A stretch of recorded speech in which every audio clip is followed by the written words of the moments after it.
What's going on, Falcon fan? This is your boy Ricundo coming back at you with another video. And today we're going to talk about the Falcons get their fourth straight loss in Germany, Berlin. Everybody got up early on Sunday morning.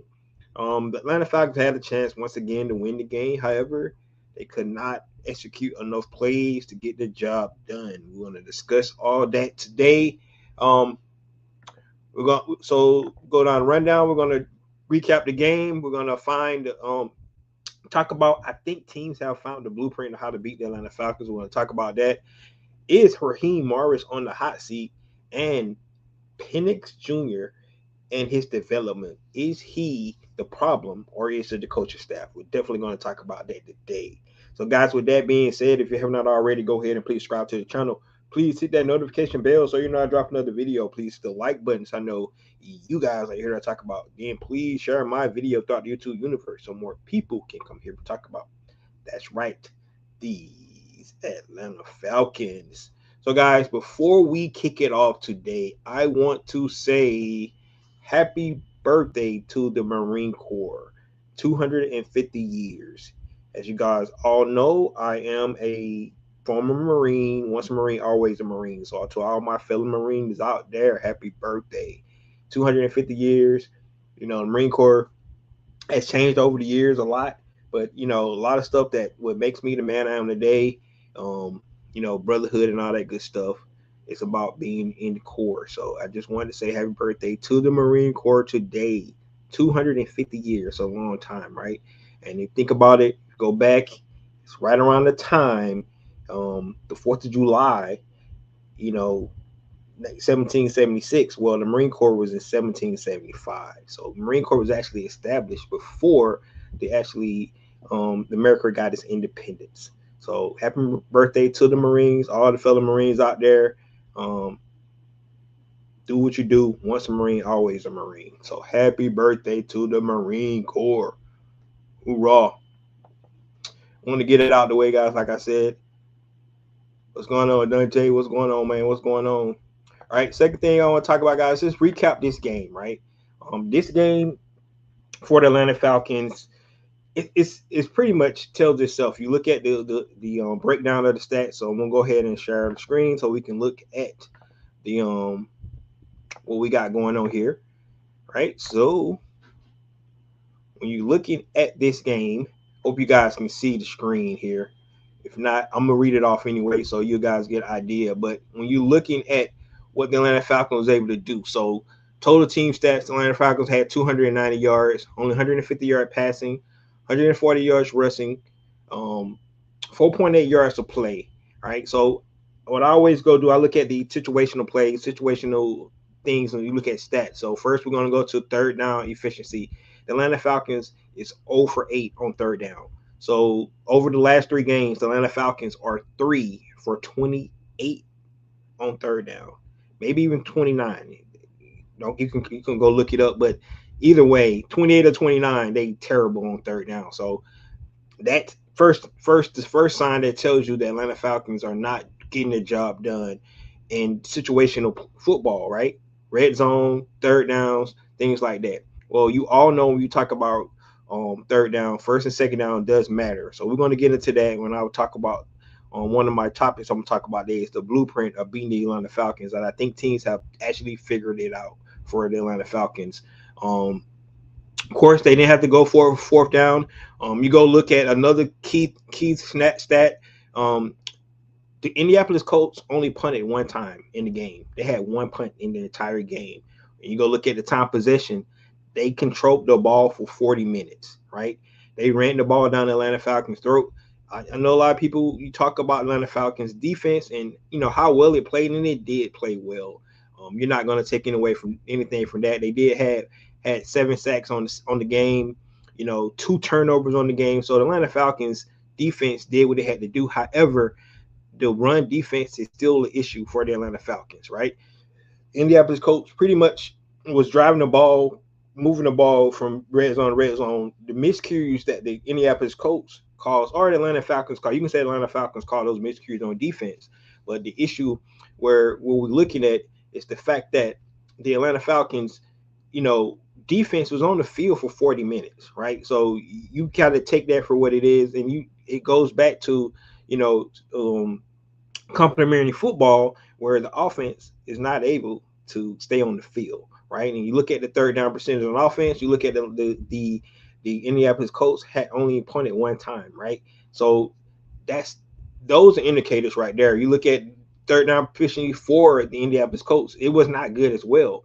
But the problem was they was able to stay on the field and control the game most of the time. So they was only 2 for 12. So like I said, you have to give some of the defense the way the defense played, their props and how they, being able to do the things that they do. 7 sacks, 2 turnovers, which I feel like the defense did enough to win this game. However, controlling the ball for 40 minutes is a lot. So the Atlanta Falcons defense still have an issue, stopping the run and being able to get off the field, on crucial downs. So that's huge. Now you look at the percentage on fourth down for the Indianapolis Colts, they were 50%, right? So if you add those two, on go first and go plays, right? They 4 for 16 on game percentages plays on situational football. Third and fourth down, they 4 for 16. So yes, their percentage is low, but they made plays when they need to make the plays. And as you can see, the Falcons was not able to make any plays, being 0 for 8 on third down. Like I said, the last 3 weeks, the Atlanta Falcons is 3 for 28 on third down.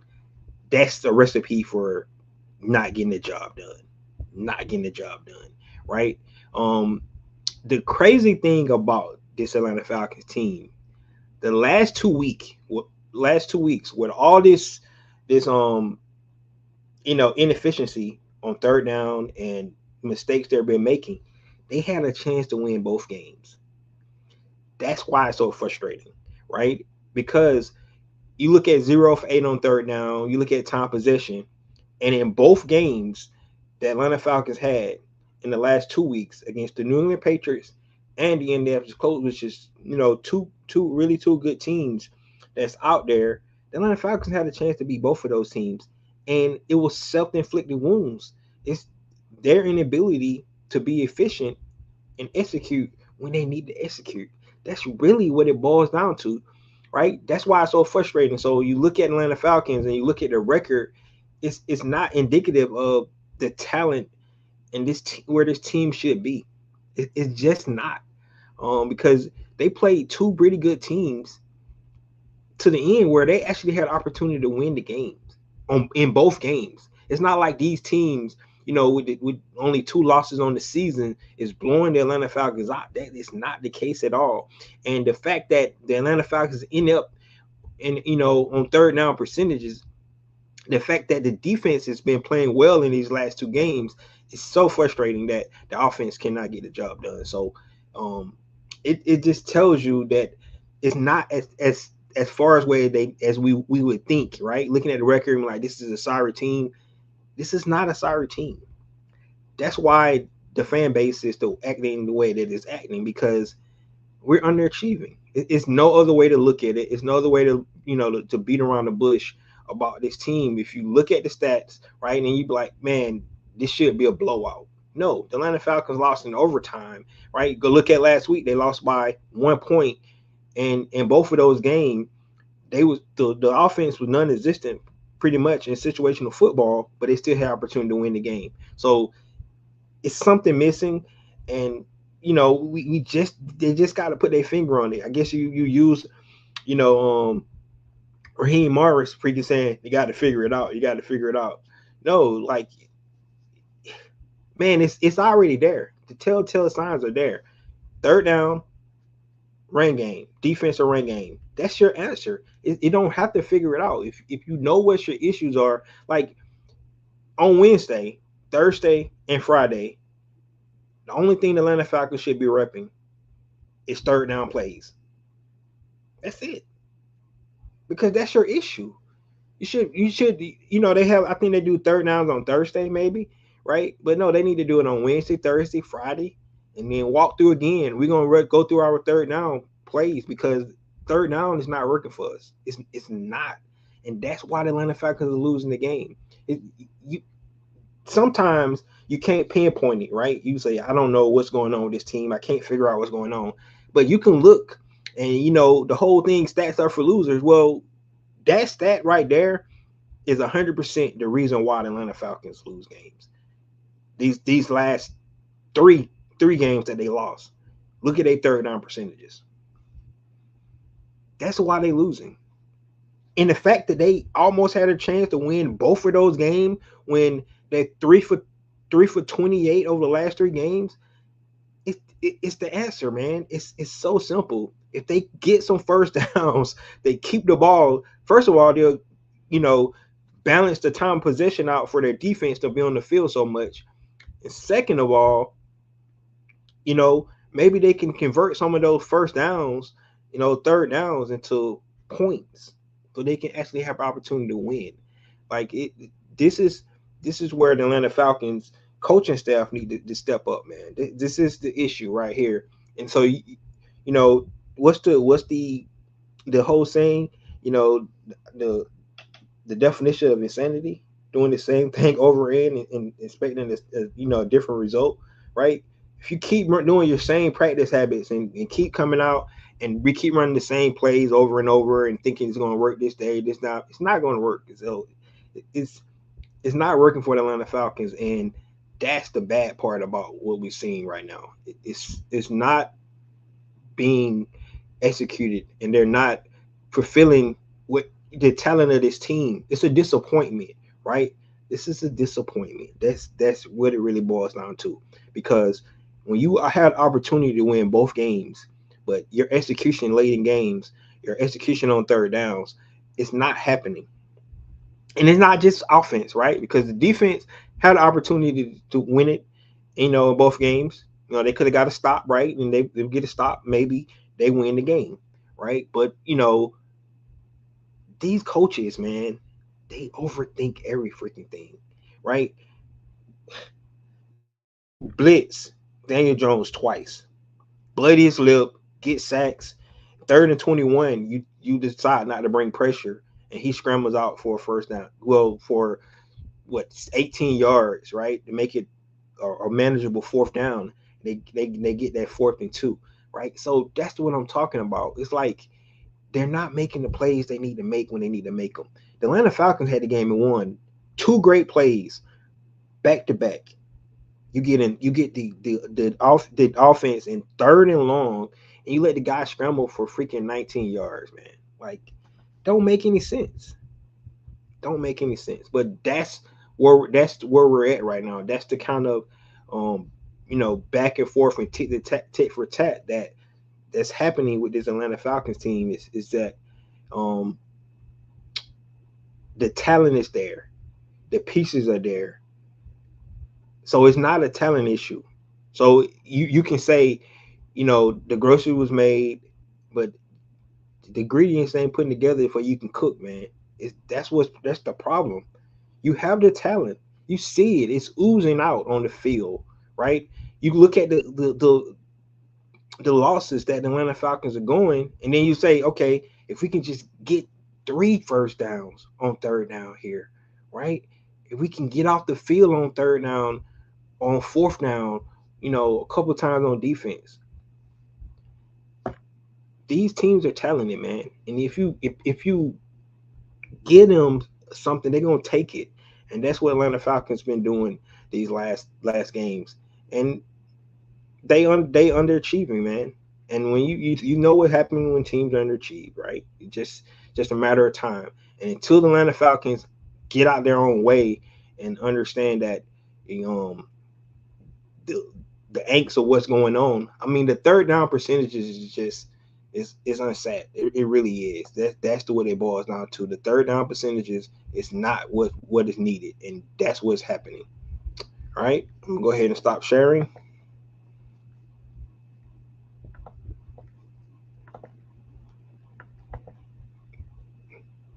Another Kevin says he is right. Stats are for loser. Our stats say we are losers. Yes. Yep, I guess you're right, because you look at that third down and you look at the time possession and you look at the rushing yards that we gave up. Those stats, those three categories right there for Atlanta Falcons is why we lost the game. Right? Couple more things we want to talk about. Special teams. Man, Marquise Williams, man, your special teams not looking good. Your special teams is bad. Your return coverage is terrible. Your kick coverage is terrible, right? If they get a stop, maybe they don't get in field goal range at the end of the game to tie that game, right? But they got a great return on that, and then a couple of returns got called back. So special teams is failing as well. So special teams has been bad. It was really bad yesterday in that game in Berlin. And see, this is the problem because with all the stuff I'm talking about, you talk about the time possession, 40 minutes. You talk about over almost 300 rushing yards, almost, right? Freaking not good on third down. And Atlanta Falcons still had opportunity to win this game. That is not good football, man. You have to have a chance. I mean, those are the things you look at. Those are the things you have to put yourself in position to say, this is the reason why we're losing this game, right? And if third down the issue, it won't be the issue next week because that's all we're gonna run. We running third down Wednesday, Thursday, and Friday because that's what we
do. That's what we do. Woo! I'm back. I'm back. I'm sorry about that, guys.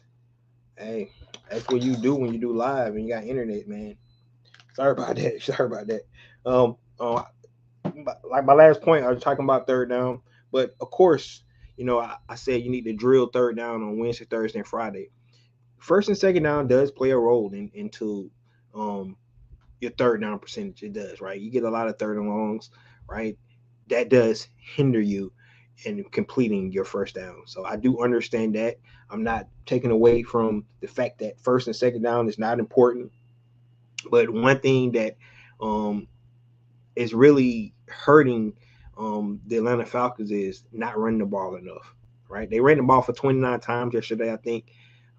However, it's it, it seemed like the team is really quick to abandon the run game, on drives, right? They get 3 downs on first down and then they go away from it, right? I would run it again. I would run it again. You get 3 on first down, you get another three, that's six, right? Right now you in third and four, right? That's manageable. That's manageable, right? So I don't like the way the game's being called. I mean, you say that the run game is your bread and butter, right? Well, if you get 3 downs on first down, run it again on second down instead of run pass. First of all, you're getting predictable because it seems like that's the case. If you don't get successful down and distance on first down, you abandon the run game the rest of the drive, and then the rest of the that series there, and then you go three and out because of the reason. you abandon the run. So they got to be able to run the ball. That's one of the things that's really hurting them.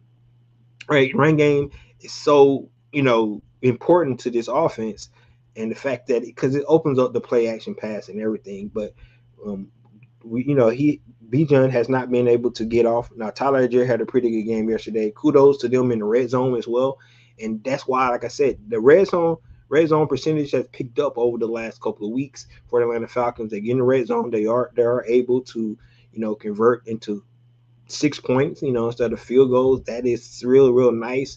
But not getting down to the red zone is what's hurting them. Not getting off the field on third down. So those are the issues that when we looked back at this game in particular, but over the last 3 weeks, some of the same issues that we've been seeing, right? First of all, on the defensive side of the ball, being able to stop the run game. You got to be able to stop the run game. If you can't stop the run game, you're hurting yourself. Their pass rush been fixed, right? That's one of the things we talked about during the offseason is to be able to get after the passer. Well, that's no issue anymore. That is no issue anymore. That is no issue.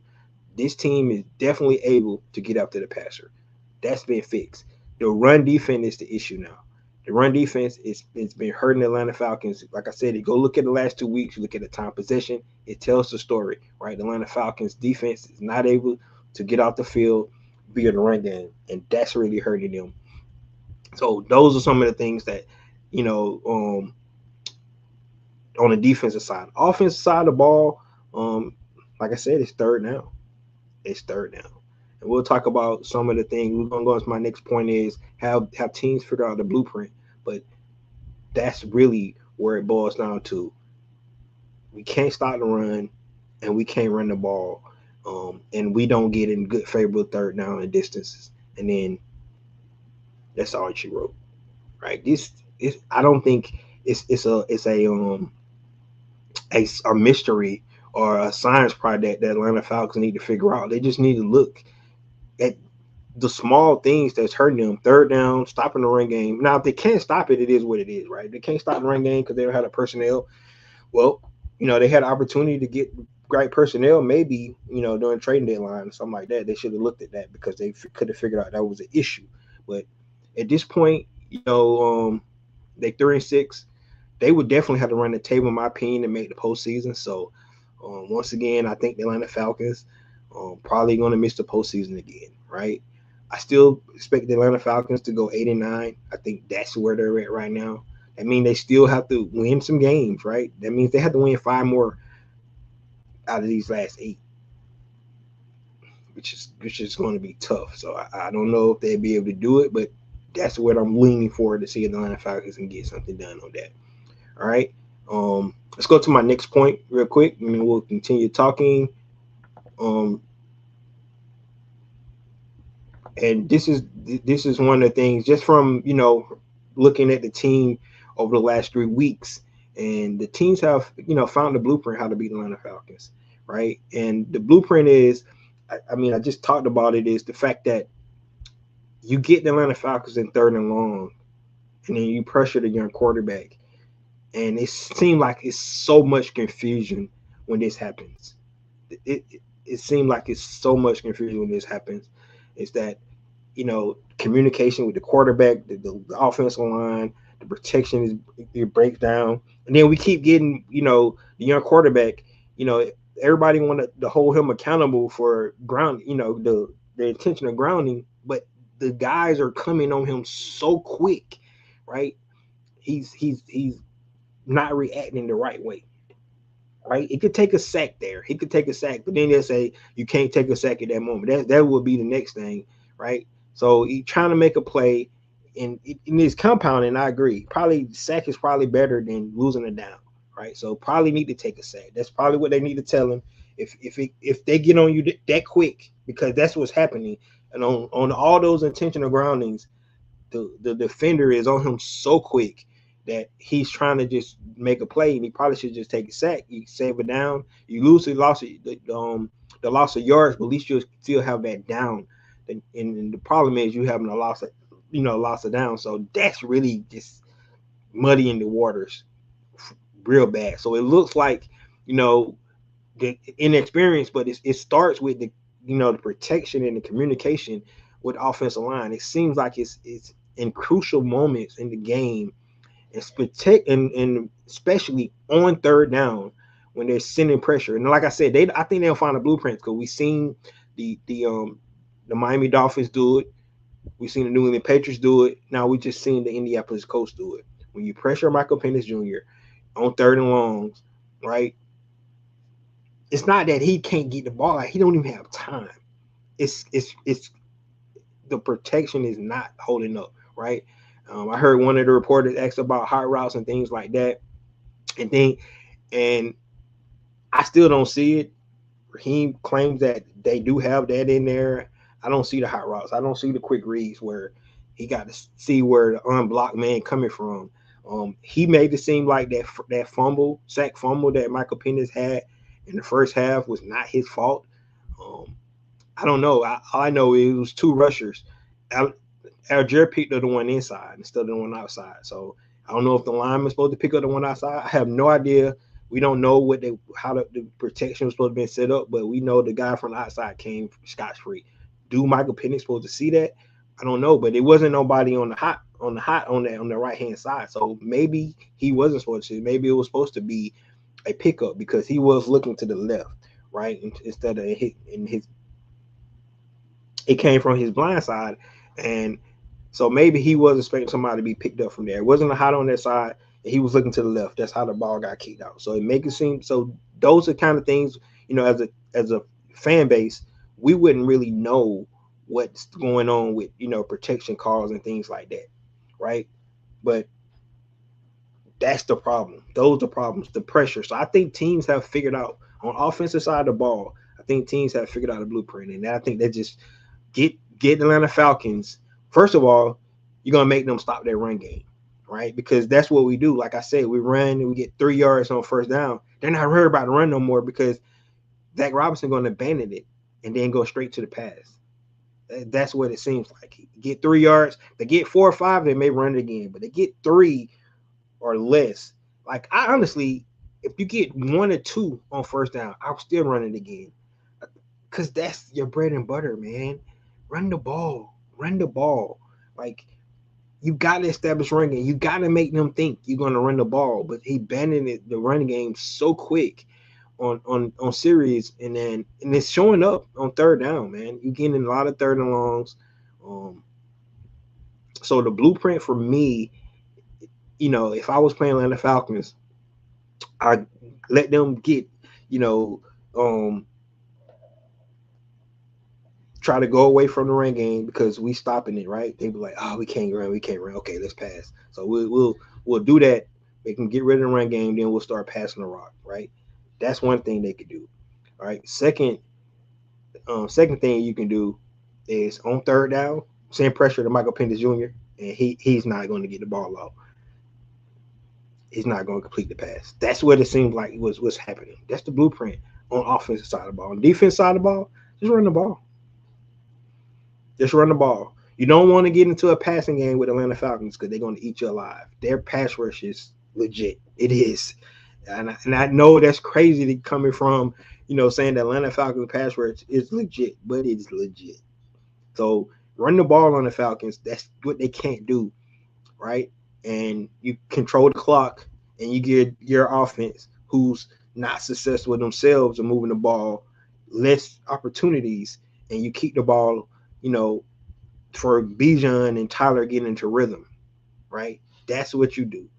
That's how you beat the Atlanta Falcons. The blueprint is out there, man. We have seen it 3 games in a row. This is how you beat the Falcons. And if we can see it, we know those coaches that get paid, to defend Atlanta Falcons and to play against Atlanta Falcons, they see it too, right? You got to make adjustments, man. They have to make adjustments. They make some adjustments, maybe they can be successful in the long run, but at this point in time, it's not working. And I do want to say this, that trade that Atlanta Falcons made during draft night to move back up in 26, it was a good trade, right? I know people it's going to be upset about the draft pick that Atlanta Falcons potentially going to give up to the Los Angeles Rams, but in my opinion, They already got their pass rusher for next year in this draft, right? Both guys that they picked in the first round are playing really, really good football, and they're going to get better. So I think, um, we lost, the first round pick for 26, but hey, man, I think it was worth it. We got a great pass rush.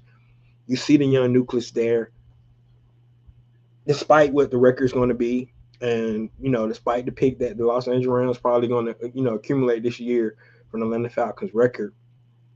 I still think it was a good pick.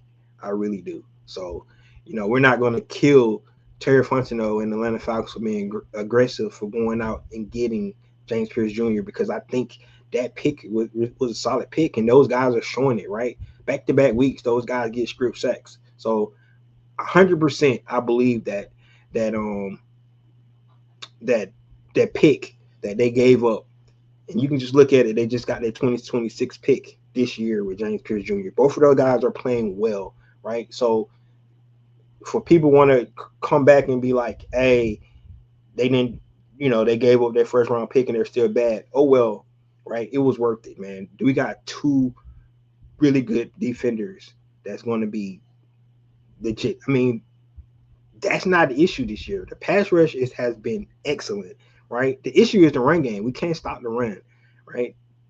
They had the ball for 40 minutes in the game, so that's where our issues. Defense played well. Don't not hear what I'm saying. The defense played well, but they can't stop the run. So that's that's the blueprint. Run on Atlanta Falcons, keep the ball out of offense hand because when their offense get it, they're gonna be limited possessions because they abandon the run game, they get in third and long, and then you pressure the quarterback, and the communication execution is not there. 3 for 28 last 3 games on third down. That's the blueprint, man. That's how teams are beating Atlanta Falcons. And if we can see it as fans, we know those other teams can see it as well. This is how you beat them. This is how you beat them. So Carolina Panthers, they're gonna run Rico Dotto. They're gonna try to stop Bijan and Tyler, and they're gonna get us in third and longs, and they're gonna pressure Michael Penix. That's how they're gonna try to beat us. The blueprint is there, guys. And if I can see it, I know you guys can see it. Everybody can see it. I'm just telling you, man. It's this is because the defense. I mean, the Atlanta Falcons team is so close. They just played two teams with 2 losses, and they could have won both of those games, despite not being able to stop the run and not doing anything on third down. This team is talented. It's something missing, man. I don't know what it is, but those are some of the things that they can fix. They be better on third down. Like I said, Wednesday, Thursday, and Friday, they need to work on their third down offense. Jeff Albrick, you're calling good games. You got to be able to stop the run, though. Figure it out, man. Figure it out. Do something. Those are that's what I'm seeing. That's how you're gonna beat the Falcons. It's out there. The blueprint is out there. But overall, right, the Atlanta Falcons is not a bad team, man. It's not a bad team at all. What's going on, Carrie? Hope you doing well. Yep. He said that Atlanta Falcons scheme is so predictable. The coaching staff making zero adjustments since the 49ers game. See, like I said, we see it as fans. We see it as fans. This is nothing new. We see it just like everybody else sees it, but it's not happening. How are you feeling about Raheem at this point? Decision making head coach is good, not enough. Second season of the team. So I'm glad you talked about Raheem because that's my next bullet. And that is Raheem on the hot seat? So this is a good conversation to have. Well, I don't know if it's that good because I think most people want him fired right now anyway. Well, we've seen 2 coaches already been fired this year, right? The Tennessee Titans coach, and then we just seen earlier today, New York Giants coach, right? And so we seen that. Raheem Morris, and I'm gonna say this, I like him. I like Raheem Morris as a person. You just put it like that. I like Raheem Morris as a person. but his coaching record speaks for itself right now. It does. It's not good. And like I said, told you guys earlier, is that Raheem did this to himself. Raheem Morris did this to himself, right? You wait, what, 17 years to get another opportunity to coach, right? And you decide to hire two novice at calling plays, two beginners. That's what Raheem Morris decided to do, right? He went out, he got Jimmy Lake, right? We seen what disaster that was, right? So he course corrected, and he went out and brought in Jeff Ulbrich. The defense is playing a lot better. Still got to start the running game, but they are playing a whole lot better, right? Defense is not the issue this year. But he bring in Zach Robinson, a guy who studied up under Sean McVay. You see what the Rams are doing right now, right? Studied up under Sean McVay. The Atlanta Falcons offense don't look nothing like what the Rams offense look like. I'm just telling you that right now. It's like night and day. It does not look anything like that. But you called the guy, you hired a guy that didn't have any experience. So you did it to yourself, right? And on top of that, you have a young quarterback. So you're hurting your young quarterback, and your team is not winning in the margins. We just talked about it. 2 games was winnable games for the Atlanta Falcons. I think that's why it makes it so more frustrating to the fans and to the team as well, the players. We hear Drake in the locker room saying he's just running routes, right? They get kind of frustrated, right? We hear Michael Penix. He's talking about that he has to play better, right? But then you hear the Coach Morris today says that, we got good coaches on this team. Like, he's not taking no fault from the coaches. Like, man, so I think it depends on how the rest of the season goes, but I think the writing might be on the wall for Raheem Morris. It's going to be a change regardless.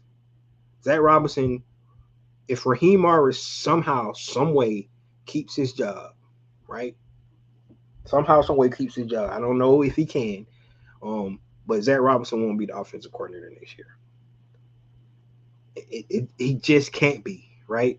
This has been a failure, trying to develop a young quarterback.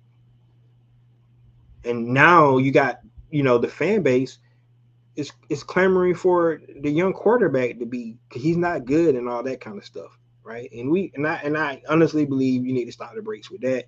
I mean, he has not played enough games, and we all know, we have seen it now. You can go to recency bias now, right? When you want to talk about this, right? You look at what Baker Mayfield has turned his season around. Look at Sam Darnold, what he's been able to do, right? Look at Caleb Williams just last year when he was with Chicago and how he's been playing. So that's when you kind of look and you can kind of tell where, it's a coaching issue, because you can see the talent, right? And see, this is the problem I have with coaches, NFL coaches, right? You get a guy and you say, I see his upside, and I love what he did in college, right? So we all watch Michael Penix play in college, right? The offense he's running now looks nothing like the offense he ran in college. And I don't understand why you don't do that. Those what he did well, right? Bring that offense and then add on to it. Why bring a whole new offense in for a guy who's successful in offense? That's the problem with coaches, man. They overthink stuff. The guy threw for over 5,000 yards 2 seasons back to back in college, right? And he ran an offense, a successful offense. Why not bring that offense to the NFL and then build on it? Bring some of your principles, some of your elements to it to help him be even better. But you're trying to change it into something different, and that's why they fail. That's why these coaches fail, because they overthink everything, right? Talk about Jeff Ulbrich. You pressure 2 times to get him in 3rd and 21, and then you don't pressure and you let him run out for 19 yards on the scramble, right? You overthink everything. And if I'm playing Madden, right? Let's go talk about Madden on the video game. I'm playing Madden. I'm pressuring 3 straight times. They can't stop it. He don't have time. If he don't have time to throw the ball 21 yards down the field. He don't, because you pressure him. He didn't have time when he was at 1st and 10 because you pressure him. I do not understand the mindset of not staying aggressive, staying aggressive, staying aggressive. That's where this team is losing. It's the coaching making decisions, not making the right decisions. And Raheem, is all his fault. It's Raheem Morris' fault, man. So the question is, do I think Raheem is going to stay? If he somehow miraculously stays, it's going to be some changes. It's going to be some changes because the only reason Raheem could potentially keep his job is because this team is not playing. They're not playing terrible football. They just ain't winning, making the plays they need to make when they need to make them, if that makes sense. I mean, they had an opportunity to win both of these games against two teams that only had 2 losses on the season. They had a chance to win both of these games, and they couldn't get it done. So it just tells you how good, potentially good this team could be. It's just the fact that they can't get it done when they need to get it done. Carey says, right, we're not playing to Penix any of his offensive play strengths. I feel like Zach Robinson is just trying to make players fit into college scheme instead of, fitting into the scheme, his player strength. I hate also abandoning the run game constantly. We have the best player in the league in Bijan. Yep, I just talked about that. Like, if you get 3 yards on first down, run the ball again. If you get 3 yards on second down, now you in 3rd and 4. That's a advantageous down to the offense. Like, I do not understand why you abandoned the run game. You are 100% right, Kerry. Why is he abandoning the run game? Just because you got 3 yards on first down don't mean you can't run it again. You might break it. Like, you have to run the ball, man. It's so freaking frustrating, man. It's so frustrating because you're right. We're not playing stereotype strength. Bijan is the running back. Run the ball, right? Run the ball. That's one thing we can say about Arthur Smith, right? Arthur Smith was going to run the ball. To his detriment, he was going to run the ball, right? Especially when you got a young quarterback who's completely off. He was off yesterday. He had some bad throws yesterday. No way to sugarcoat it. Michael Penix had some bad throws yesterday, right? But you help your young quarterback out by running the ball, right? Get into a rhythm. Get some first downs. That's what you do. 0 for 8 on first down, on third down. It's terrible. It's just straight up terrible. Straight up terrible. Kerry says, everyone keeps telling me that every coach gets 3 years as a coach, so he will get his 3rd year. But by things, we literally wasted 2 years because Raheem is selecting 2 rookie coordinators. Yep. Late last season, Robinson this season, both issues. My thing is we are on track. Another losing season and missed the playoff again. Meanwhile, we have much more talent in the roster than we did. Arthur Smith went 1 more game. Everything you said was 100% correct. Yep, and only way we make it to the playoffs, we win out. And that's not going to happen because we got the Seahawks and the Rams on our schedule. And both of those teams are playing lights out. I don't know if we can beat any other teams. Then Arizona's not looking that bad. Arizona's playing really well. Of course, we got the Aints two times. We know how those games go, right? We got the Panthers again this week. We got the Jets, who only won 2 games, but we know we the get right team, so we'll help the Jets out. So we'll see. But it's going to be tough, man. It's going to be tough for the Atlanta Falcons to make the playoffs. So I do agree with you. I think it's a wrap. This season's probably over. And 2 wasted season. I think I feel like he should make the change right now. I think that probably would save his job, right? But like I said, them his boys, he's too loyal, man, and he's finna screw himself. He did to himself. He really did to himself. He really did to himself. So, it's not good. So if Raheem Morris on the hot seat, Probably so, right? Especially when you already got two coaches. Being for a lot of people talking about Brian DeBolden as a offensive coordinator. He did work well with Josh Allen. You guys do remember that. So we'll see, right? We'll see. I already told you my preference. I would think they go get Grubbs from Alabama. Michael Penix, old offensive coordinator when he was with the University of Washington, and man, recreate. See, can you recreate some magic there? You know, like I said, you got to put NFL spin on because it's not in college anymore, but it's really going to be key for him to get comfortable playing the way he's supposed to play, and that's not what we're seeing right now. It seems like it's so hard to execute on the offensive side of the ball, and like I said, it's all Raheem Morris' fault. All right, my last topic today is talking about Michael Penix. We talked about him and his development, and the biggest thing about Michael Penix is that he needs to be developed, and I don't think Zach Robinson is the guy to do it. I just talked about Brian DeBole, how he helped Josh Allen reach the level that he reached. Right, it's some quarterback whisperers out there. Some guys are really good with quarterbacks. Look at a guy like Kyle Shanahan, take any quarterback and make him look good.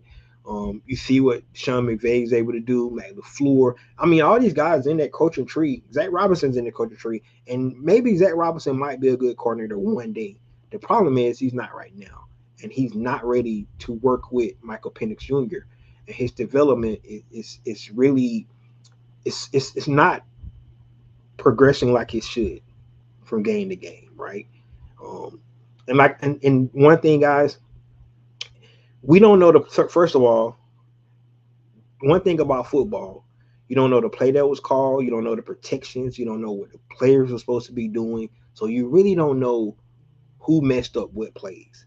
Right? What we can deduce is the throws. Right? He had some horrible throws yesterday. He had a couple to Darnell Mooney that was off target. He had one to David Seals that was off target. So he had some bad plays yesterday from a quarterback standpoint, and he owned up to it. Him as a man said that he probably should have played better, and I agree with him 100% on that. He should have played better. Played better football yesterday. But the problem is that you're not helping him out. And another thing is his receiving core is not as talented as we thought it had been, right? For some reason, the only connection he has that's legit is with Drake London, right? For some reason, Drake can catch all his balls, but nobody else can seem to be able to do that. For some reason, everybody else is able to catch, Michael Penix footballs, except nobody else is able to catch Michael Penix footballs except Drake London for some reason. He's the only one he has to have some kind of chemistry with. Kyle Pitts had a drop yesterday. Darnell Mooney had a huge drop yesterday. So, but the development of a young quarterback, and it really has to marry up with the offensive coordinator and the quarterback. They needs to be on the same page, right? And it was kind of telltale last week when they asked Michael Penix about why they're not so successful on third down, and his response was, "I'm just running the play that's being called." Right? That's what he said. And then you heard Drake London say, "I'm just running the routes that they tell me to run." So it's a disconnect there, because do you believe in the plays? Or are you just running the plays that are being called because that's what they call, right? You have to believe in the play, especially when you're in your offense, especially quarterback. You have to believe in the plays being called and that it's going to put you in a position. Now, he did say they got to execute, right? And so you're not putting 100% on Zach Robinson because, like I said, Kyle Pitts did not play well yesterday. You have to be honest. You have to tell the truth on that. He did not play well. The interesting thing about Michael Penix, he does not turn over the ball. So that's not where he's hurting us. He's hurting us. It's just the inaccuracy sometimes and the rookie mistakes. I talked about the intentional grounding. Honestly, I don't think he could avoid it. He could have took a sack, maybe, but the guy was right there, right? He was either going to take a sack. Maybe he could have sprint out the pocket and got out of bounds real quick. I mean, like I said, we saying that because we sitting on the couch and shit like that. But at the same time, you really got to how fast that's moving. And then if you look at the play, it was a TE stunt, and nobody picked up the guy. He came right up the middle. So that's a communication. And like I said, is that on the quarterbacks, on the offensive line? So somebody is not identifying. They mentioned they had this issue with identification earlier in the in a couple of weeks ago. They mentioned this identification issue, and maybe it's still happening. That could be the case, right? Maybe maybe right now what we're seeing is that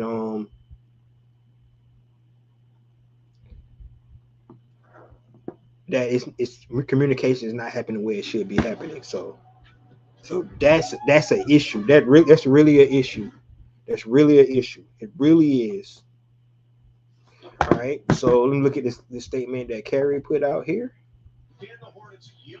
He let he let he let Lake have all last season and didn't fire him. So yeah, I think he's going to let Robinson play it out this season. Like you said, those are friends, which probably why they don't work with family and friends. Raheem is too loyal. Where he downfall. Yep. Cool. Kurt, you said that everybody that you mentioned, those are the reasons why. Good point. Great point. All those are great points. Right. This is another reason why I got an issue with Kirby Smart because he's the same way, right? He got Mike Bobo as his offense coordinator, somebody he went to school with, good friends with. The son is the center for the team. Like, and I get it, man. You build families and friends and stuff like that, but the problem is when you have to hold people accountable with family and friends and stuff. You don't want to, and so that's the biggest issue. But we have to have this conversation about Michael Penix because it seems like he's not getting better, right? And I'm not giving up on him. I think he shows. I mean, you see the glimpses, right? The throw, the one throw, he looked off the safety and he hit Kyle Pitts, for a nice drag route in the middle for a first down, right? Um, so you see some of the talent, but you also see the miscues that he's having, right? And Raheem rightfully said that they got to help him out. They do. But it started with the offensive coordinator and his coaches. They got to put him in better positions, right? Um, and you start on first and second down 100%. If you're going to be on third and longs alone, and like I said, they already got the blueprint. Stop the run and make them get in a third and long, and then you blitz. That's what we see happening. So they got to do better. They have to do better. But his development is being um it's being squandered, man. And you see it. You see it around the league. Like I said, people forgot about Sam Darnold, who was drafted number 3 overall. Look at him now. He's lighting up. Just lighting up. He's got around a coach that believe in him. He's doing some good things, and he's turning it around. Talking about Baker Mayfield. I think recently you go back to Caleb Williams where he looked last season, and to get Ben Johnson in there, somebody's going to work for a quarterback, hold him accountable, and make him grow. He's not playing hero ball as much as he was last year. He's playing within the system and being more controlled, and he's playing a whole lot better football, right? So his talent is starting to take over. That's what you want to see from Michael Penix, but you got to put him in position to be successful. And I don't think Zach Robinson is the guy, right? So it seems like you're going to waste a whole year developing a young quarterback, right?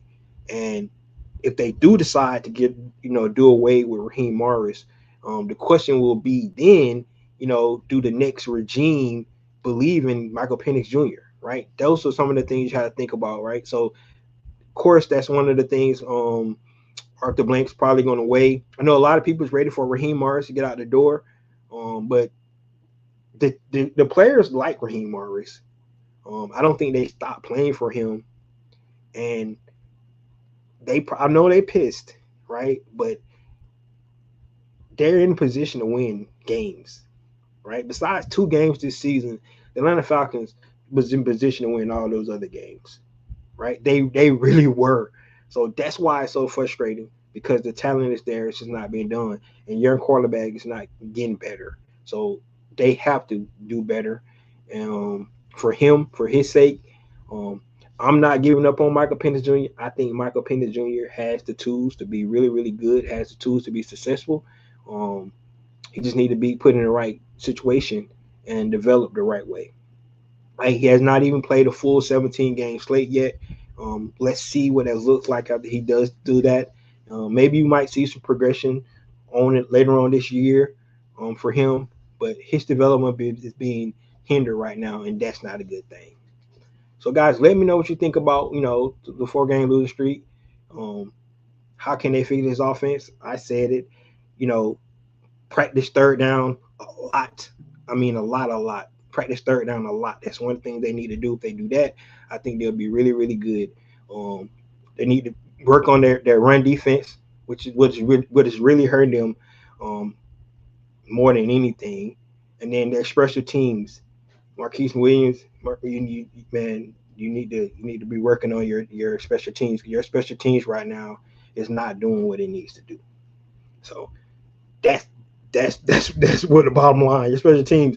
I mean, the kick recovery was terrible yesterday. That's another reason. So you put all that and capitalize in, and even though with the seven sacks, the 2 turnovers, all those other things compounded, and the reason why the Atlanta Falcons were not able to get it done.